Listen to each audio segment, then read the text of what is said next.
Hey everybody, and welcome to Joe's BBQ House. Today's going to be a hydroponic pepper video update on everything current to date. Also want to talk about water level, nutrients, and just all kinds of random things. So let's go ahead and get a view on what we have going on.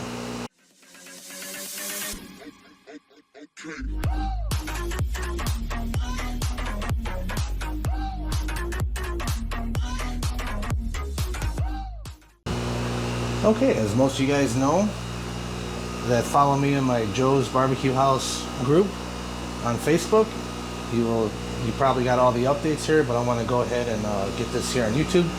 But this here, you guys remember I had 3 plants in here. Well, I had to do some shuffling around. So here what you see is my Carolina Reaper, and I mean this thing is giant. It's approximately 18 inches tall and 27 inches wide, and it's taking up this 2x4 tent.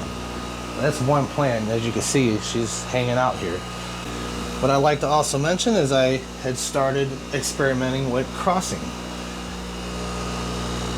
I'll show you guys the tools I use for that here in a bit. But here I crossed over there in tent 2 the Trinidad Scorpion.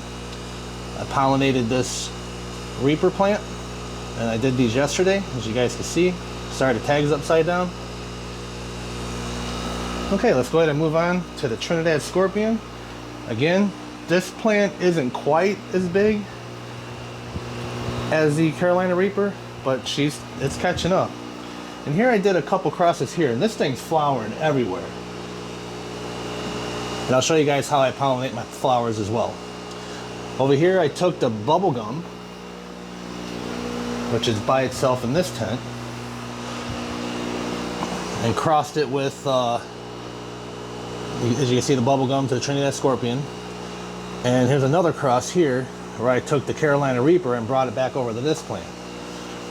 Okay, I mean, this plant is so healthy. It looks really good. Really excited about it. All right, let's go ahead and move on to tent 3. And as you can see, I had moved my Khang Starr white tie over here, and I also had took a cross from this Firefinger. It's a Thai Firefinger. You can see she's throwing out some pepper, and I just think because of the way the peppers are on the Firefinger, I think it would make for a good cross, being that this is a heavy producer. As you guys can see, we got peppers everywhere. As you see on the tag, Firefinger to the KS White tie. And from Khang Starr videos, if you see the purpling going on here, there's nothing wrong with that. It's just due to the lighting that I have. And if you notice, all the tops where it's getting a lot of the light is where they're turning that purple, which is just fine. They're not quite ready yet. I'm waiting for these to turn white, and they'll be finished and ready to eat. Now, I have been picking some peppers off here to check them out as they're growing. And if you guys remember in my Facebook group how I did that one, my very first pod review, it wasn't hot at all. Let's go to tent 4. And this is my bubble gum. And I did do a cross here, and I took this Sugar Rush Peach and got this on the bubble gum. So I'm hoping the Sugar Rush Peach and the bubble gum will take, and see how they turn out when I grow them seeds. Because even though I got this cross, it doesn't mean that the pepper is going to be what it is, true to its cross, until I grow this pepper and then take the seeds from them. You know, once it's fully ripened, take the seeds from there, and then I'll grow it out, and that'll give me what the cross is supposed to be. But we'll see how that works. Let's go ahead and show you guys a quick glance. Tent 1, Carolina Reaper. Tent 2, Trinidad Scorpion. Tent 3, the KS White tie, the Habanero, and the bubble gum. Now let's move up on the counter. Give you guys a little scan of that real quick. All right, let's run down the line of what I got going on here. Well, here you see that I got my Pink Tiger Reaper here. I have my Chocolate Butla, which this thing was topped. It's doing pretty good. No budding yet, but I'm expecting some hopefully in the next month or so. Come over here to my Purple Reaper. Here's my Sugar Rush peach. As you guys can see, this thing is doing great. Got all kinds of peppers growing everywhere. Kind of a small plant, but that's fine. I will be growing this plant back out. I did not do any crosses with this one, and the reason why is because I don't have any buds yet, because you want the buds to be closed, and these are all open, and I couldn't just catch them in time. Like maybe this one up here, if you guys can see right there, I may be able to catch that one before it flowers, and then I could do a cross with this one, and we'll see how that works. Maybe I'll do the Carolina Reaper or the Trinidad Scorpion. Maybe I'll cross something with this one. Okay. All right, let's move on down the line here. We got the Chocolate Reaper. We have the Yellow Reaper. And last, we got the AJI. Okay, everybody, let's go ahead and move down to underneath my island here.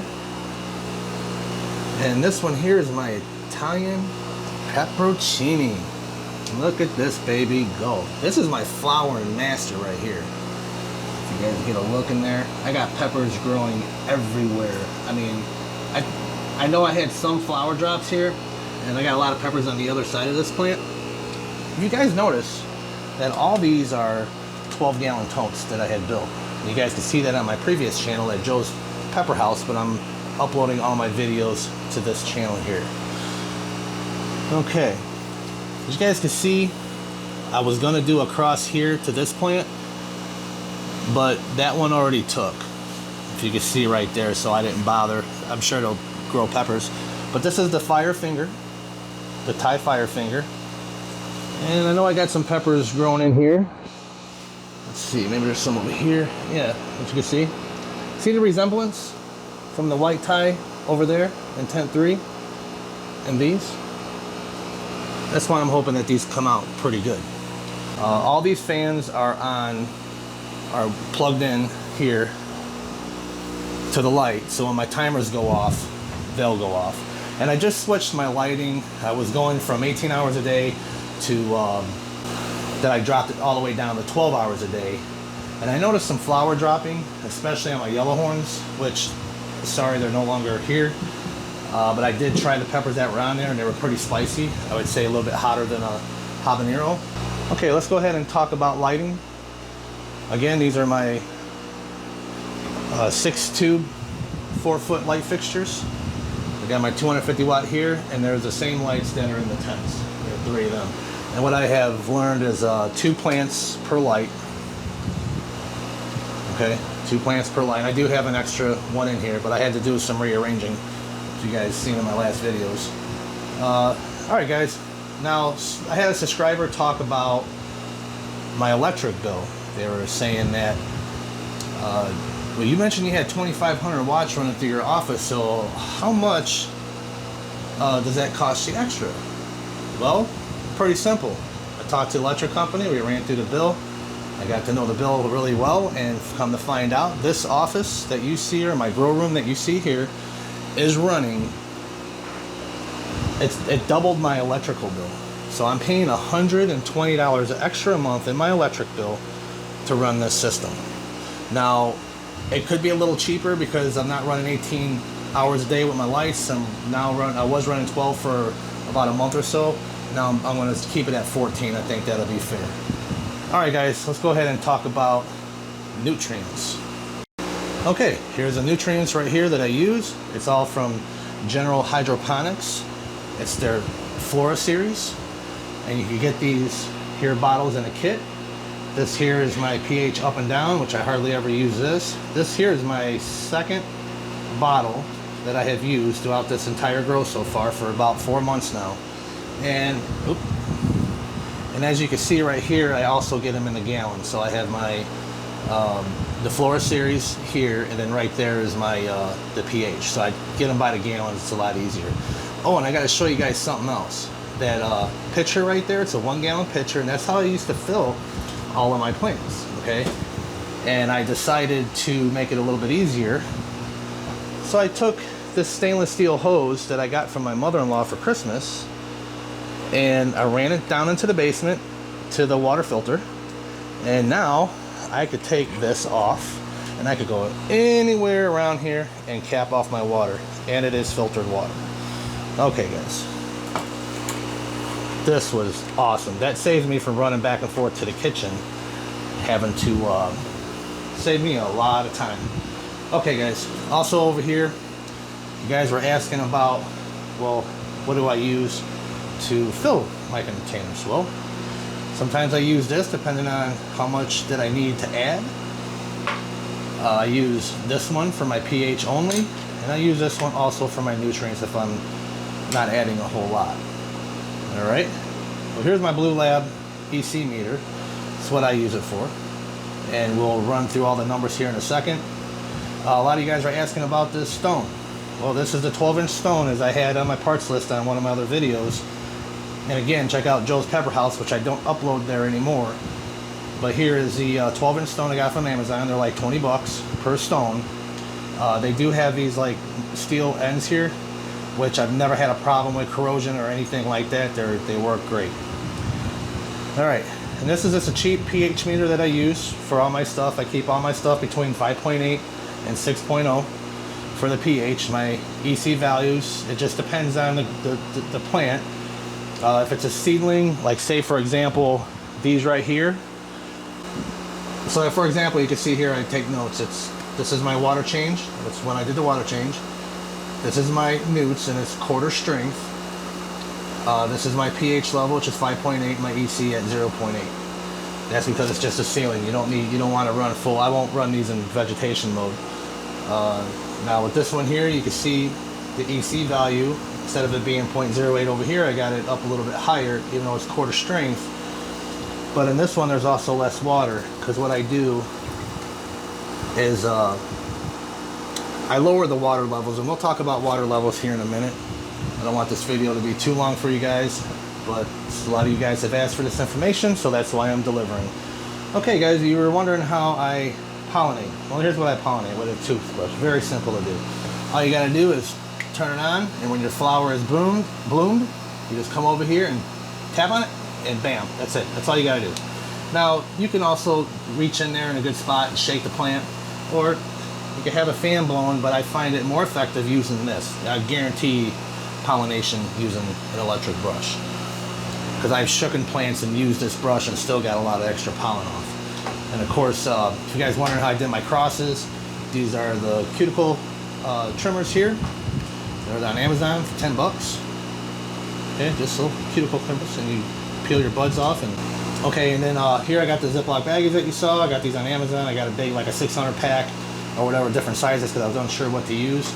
And also the scale is only here. Well, of course I use alcohol, I'll clean it. And I'll just take this end, because it's a nice black mirrored finish. You can actually see the pollen on here. And then I'll go take the part of the, where I gotta pollinate to do my crosses, I just rub it into the thing. Rub it right onto the pollen there, and it pollinates just fine.